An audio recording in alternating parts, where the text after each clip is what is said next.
வேண்டும். சில அமல்கள் இருக்கிறது, அதை செய்தால் அல்லாஹ் அந்த உலகத்தில் நம்ம இருக்கிற பூமியிலேயே ஹஜ்ஜினுடைய நன்மையை தருகிறான். சில அமல்கள் இருக்கிறது, அதை மட்டும் சொல்கிறேன். நம்ம வருஷம் வருஷம் ஹஜ்ஜி செய்யணுன்ற நியத்து ஒரு புறம் இருந்தாலும், எப்படியாவது அடுத்த வருஷம் ஹஜ்ஜிக்கு போயிடணும் அப்படின்ற விருப்பம் இருந்தாலும் கூட டெய்லி நம்மளால் ஹஜ்ஜிக்கு போக முடியும். எப்படி போகிறது? அதுக்குரிய நிலைப்பாடு என்ன என்றால், ரசூலுல்லாஹ் சொன்னாங்க, நியத்திற்கு அல்லாஹ்விடத்திலே மதிப்புண்டு. சில மனிதர்களை குறித்து சொன்னார்கள், மனிதர்கள் 4 விதம். முதல் விதம், அல்லாஹ் அவருக்கு நல்ல செல்வ செழிப்பை வழங்கியிருந்தார். அவர் இரவு பகல் பாராமல் அந்த செல்வத்தை மிகச்சரியாக பயன்படுத்துகிறார்.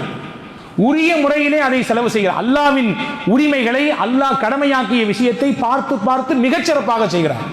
எந்த குறையும் வைக்கல. அல்லாஹ் அவருக்கு உரிய கூலியை கொடுப்பான். இது முதல் வகை. 2வது வகை ஒன்று இருக்குது. ஒரு மனிதருக்கு அல்லாஹ் கல்வி ஞானத்தை வழங்கியிருந்தான். பொருளாதாரத்தில் பெரிய முன்னேற்றம்லாம் இல்லை, பொருளாதாரத்தில் பெரிய உயர்வெல்லாம் கிடையாது, கல்வி இருந்தது. ஆனால் அவர் நினைச்சாரு, அந்த மனுஷன் எவ்வளோ நல்ல விஷயத்துலாம் செலவு பண்றாரு. அல்லாஹ் நமக்கும் செல்வத்தை, பொருளாதார பலத்தை நமக்கு அல்லாஹ் தந்திருந்தா நாமும் அந்த மாதிரி கொடுத்துருப்போமே, நாமும் அவரை மாதிரி வணங்கி அல்லாஹ்வின் அருளை பெற்றுக்கொள்ளலாமே என்று நினைத்தார். உண்மையிலே அவர்கிட்ட பெரிய காசுலாம் கிடையாது, ஆனால் நினைச்சாரு, அவர் செஞ்ச மாதிரி நம்மளும் செஞ்சா எப்படி இருக்கும்னு நினைச்சாரு. ஹஜ்ரத் ரசூலுல்லாஹ் சொன்னாங்க, முதல் கூறிய மனிதரும் 2வது உள்ள மனிதரும் கூலியிலே சமமானவர்கள். நாங்கள் சொல்லாசம், அவருக்கு அல்லாஹ் என்ன கூலி கொடுப்பான் அதே கூலி கொஞ்சமும் குறையில்லாமல் இவருக்கும் கொடுப்பான்.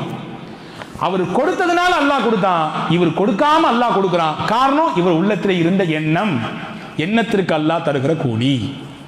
ஹஜ்ஜிக்கு போறார் ஒருத்தர், வழி அனுப்ப போறோம், அவரிடத்த துவாவுக்காக வேண்டி விண்ணப்பிக்க போகிறோம். உள்ளத்தில் இப்படி ஒரு எண்ணம் ஏற்படுகிறது, அல்லாஹ் அவருக்கு நீ கொடுத்தாய், எல்லா வசதியையும் வாய்ப்பையும் தந்தாய், அவர் போகிறார், எனக்கு தரலையே, எனக்கும் நீ இந்த மாதிரி தந்திருந்தா நானும் ஹஜ்ஜிக்கு வருவேன் நினைச்சாரு. நினைச்சா கூலி உண்டு அல்லாஹ்ட்ட.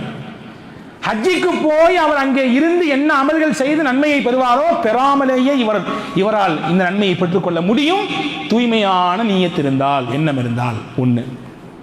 2வது, தினசரி நீங்க ஹஜ்ஜிக்கு போலாங்க, தினசரி ஹஜ்ஜி நன்மை உண்டு.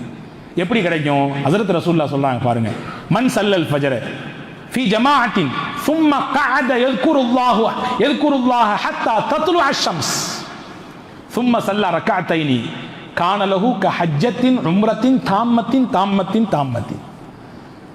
எவர் ஒருவர் அதிகாலை தொழுகை, ஃபஜ்ர் தொழுகை ஜமாத்தாக தொழுதார், இமாம் ஜமாத்தோடு தொழுகிறார், தொழுது விட்டு அதே இடத்திலே உட்கார்ந்து திக்ர் செய்கிறார், எதுவரை? சூரிய உதயம் வரை. அதற்கு பிறகு 2 ரக்காத் தொழுகிறார், இஷ்ராக் தொழுகை, தொழுது விட்டு அல்லாஹ்விடம் துஆ செய்கிறார். ரசூலுல்லாஹ் சொன்னாங்க, இவர் எவ்வளவு பெரிய நன்மையை பெற்றுக்கொண்டார் என்றால், பரிபூரணமாக ஒப்புக்கொள்ளப்பட்ட ஹஜ்ஜி, ஒப்புக்கொள்ளப்பட்ட உம்ரா, ஒரே கல்ல 2 மாங்காய். அவர் இஷ்ராக் தொழுது நன்மையும் கிடைச்சு போச்சு, திக்ர் செஞ்ச நன்மையும் கிடைச்சு போச்சு, அதே நேரத்தில் ஹஜ்ஜி உம்ராவின் நன்மையும் கிடைச்சு போச்சு. பரிபூரணமான நன்மையை உங்களால் பெற்றுக்கொள்ள முடியும் என்றார்கள் நபிகள் நாயகம் ஸல்லல்லாஹு அலைஹி வஸல்லம். 2வது வழி. 3வது, தபரானியிலே வரக்கூடிய ஹதீஸ், மன் கதா லில் மஸ்ஜிதி லா யுரீது இல்லா அன் யதஅல்லம கைரன் அவ் யுஅல்லிமஹு கானல் அஜ்ரு கஹாஜின் வ ஹாஜின் தாம்மஹு ஹஜ்ஜஹு. பள்ளிவாசலுக்கு வருகிறார், எதுக்கு வர்றாரு? ஏதாவது நல்லது செய்வோன்ற எண்ணத்தில் வர்றாரு, நல்லதை கேட்கலான்ற எண்ணத்தில் வர்றாரு, அல்லது நல்லதை பிறருக்கு சொல்லி கொடுக்கலான்ற எண்ணத்தில் வர்றாரு. இதை தாண்டி 3வது எந்த காரியத்துக்கும் வரக்கூடாது.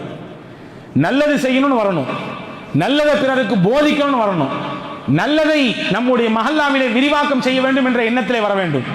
இது இல்லாமல் எதையாவது செய்யலாமா, எதையாவது உருட்டலாமா, எதையாவது புரட்டலாமா, இப்படி செஞ்சா என்ன, அப்படி செஞ்சா என்ன என்ற தேவையில்லாத குதர்க்கங்களை செய்வதற்கு பள்ளிக்கு வரக்கூடாது. இந்த எண்ணத்திலே ஒருவர் பள்ளிக்கு வந்தால் ரசூலுல்லாஹ் சொன்னாங்க, அவருக்கு என்ன நன்மை தெரியுமா? பரிபூரணமான முறையிலே ஹஜ்ஜி செய்தால் என்ன நன்மையை தருவானோ அதை அல்லாஹ் தருவான்.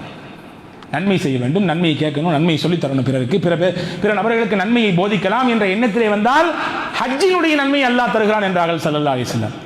4வது, ரசூலுல்லாஹ் சொன்னாங்க, மன் மஷா இலா ஸலாத்தின் மக்தூபத்தின் ஃபில் ஜமாஅ ஃபஹிய கல் ஹஜ்ஜா. ஒருத்தர் பள்ளிவாசலுக்கு நடந்தே வர்றாரு, எதுக்கு வரா தெரியுமா? ஜமாத்தா தொழுணும், ஜமாத்தை மிஸ் பண்ணக்கூடாது என்ற எண்ணத்தில் வர்றாரு. ரசூலுல்லாஹ் சொன்னாங்க, அவருக்கு அல்லாஹ் ஒப்புக்கொள்ளப்பட்ட ஹஜ்ஜி நன்மையை தருவான்.